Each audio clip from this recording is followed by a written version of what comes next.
Yo, what's up? This is Black Lightning 01, and this is my last review on Dragon Ball Z Ultimate Tenkaichi. I beat the game, I beat the hero mode, and I found out a way to beat difficult enemies almost perfectly every time. So they said they make that game so you cannot spam.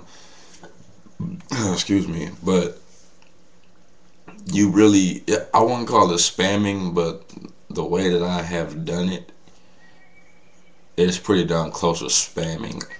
I want to see if y'all can figure out how, because it's a certain spot that that's in the game where your opponent cannot do a thing to you, and I'm not telling you where it is. Y'all have to figure it out. And in that time that your opponent cannot do anything to you, story mode and hero mode, no matter how hard difficult they are, you can charge up all your ki, go into skill booster, and if you keep your combos up without resting, you can kill any 1 to 2 opponents without losing your full skill booster bar. Which is why I've beaten all of the trainers on hero mode, and I've beaten the whole hero mode and the whole story mode pretty flawlessly. It's kind of easy. Too freaking easy if you ask me. Um, the story mode pissed me off. They flew through all of the main sagas so fast, and they were so lazy about it. The Majin Buu saga just pissed me off. When are they finally gonna have the fact they don't have?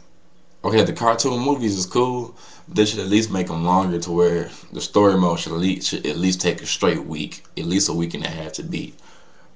Because the Raditz saga was short by itself, and then the Saiyan saga, they never do all the fights right.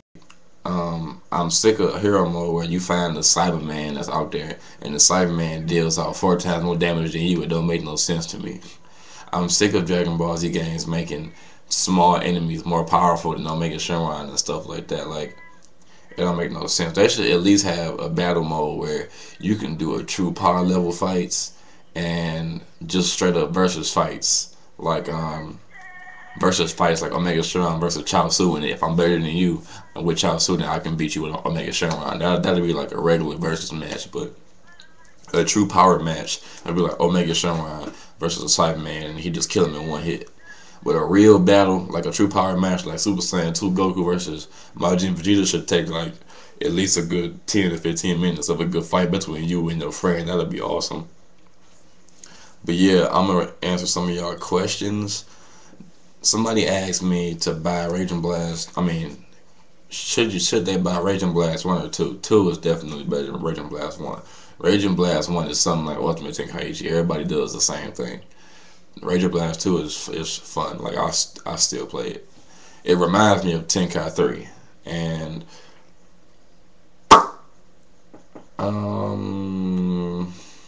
what was the other questions?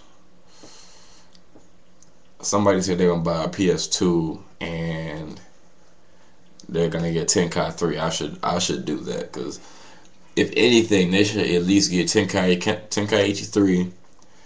Get the format of it, put it on Xbox and PS3, heighten the graphics, add more combos, more moves, and more characters, and make the levels equally as destructible as Ultimate Tenkaichi and Raging Blast 2. Meaning, I don't want to shoot a beam and stand there and get hit by it. No, I want to shoot a beam, and if my beam misses and it hits the ground, that beam should make a considerable gape in the ground on instant, not with no freaking movie. Because Raging Blast 2 had me amazed when I shot a Super Kamehameha from Super Sentai Goku and I hit my opponent or the ground. And the explosions are big, finally, but there wasn't nothing to show for it. There wasn't no gape in the ground. Right, those little tiny gapes in the ground that happen when you knock somebody in the ground now, that's cool. But they should at least make that same type of gape that happens at least bigger, so that when the beam hits the ground, smoke, dust, and rocks come up. The fading away part is cool because I can understand, me being a game creator, because if the rocks stayed there, the memory for the graphic data would add up, and it would slow down a lot. Because I'm getting into video gaming and animation with my school. I'm at the Art Institute, and that's why on 2-player mode in Raging Blast 2. If you got a strong character that where his key charge is like real flashy to people, it's extremely slow, especially on the World Tournament, because that level is doing so much. But I hate the fact how they put the movies in there so short. Like the whole Cooler saga was just Giant Cooler.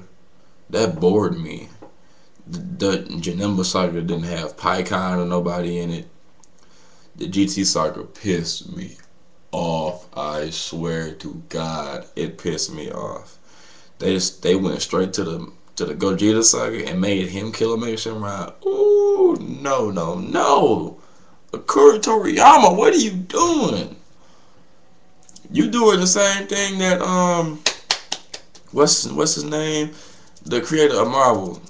I forgot what his name was, but he is giving his characters to these movies that's making his stuff terrible. Akira Toriyama is giving his stuff to video game makers who don't know what they doing. Who needs to make video games for Dragon Ball Z? Because whoever been doing this so far, whoever made Tenkaichi 3 needs to come back and put that on Xbox and make it farther. But I know Okatron is one of them. Bandai and crap. But just to let y'all know, somebody said Super Saiyan 4 Gogeta is not a trainer. Yes, he is. You have to go to the Super Saiyan Gogeta training, do all of his training, and he becomes Super Saiyan 4, and you have to fight him. He kicked my ass first time I fight him, by the way, but I won. So I am Super Saiyan 4 Gogeta's trainee, and Vegeto's, and Janemba's, and everybody else is in that whole little mix. Sorry for making this video so long. Dragon Ball is the ultimate tenkaichi. It's an addicting game, and I will continue to play it. I want to play some of you online. I will give y'all my online name soon. Just keep checking the description of my videos. I might put it down there. I will continue to play it because if they have any add-ons to it, I want to know if they're good. If anything, they do not need to make another Dragon Ball Z game. At least have like a $20 package or like a very expensive Gamer Points package where they add like 50 more characters and take away the QTE and take away the melee and blast distance. Come on now. This is Ultimate Tenkaichi is nothing like the cartoon, because everybody in the cartoon don't do the exact same combos. It pisses me off because while I'm in the midst of doing my smash move with Y or triangle, I be trying to think about what would my character do. So I be thinking about what would Goku do, because Goku wouldn't kick you to the right and fly and shoot beams at you and blast your face off like that. Super Saiyan 4 Goku will walk up to you just like he did with Baby and blast you just out of just being calm. Goku isn't that expressive. So all those moves are very stupid, and it pisses me off that the skill booster does the same thing every time. Either it's the one where it pushes you down and it's do that little slow motion thing, or they shockwave blast you to the rocks. Ultimate Tenkaichi, disappointing, because I thought it was gonna be better than that, because I waited so long for it. I waited so long. But if y'all want to talk about anything else, please hit me up. I will be talking about in the video games Prototype, Assassin's Creed, Call of Duty when I get it. I heard Battlefield 3 wasn't as good. Just let me know. And that's about it. If y'all want me to review a game, just request it to me. I'll be reading all y'all comments. I will answer y'all back. Okay? Just hit me up, alright? 01 out there.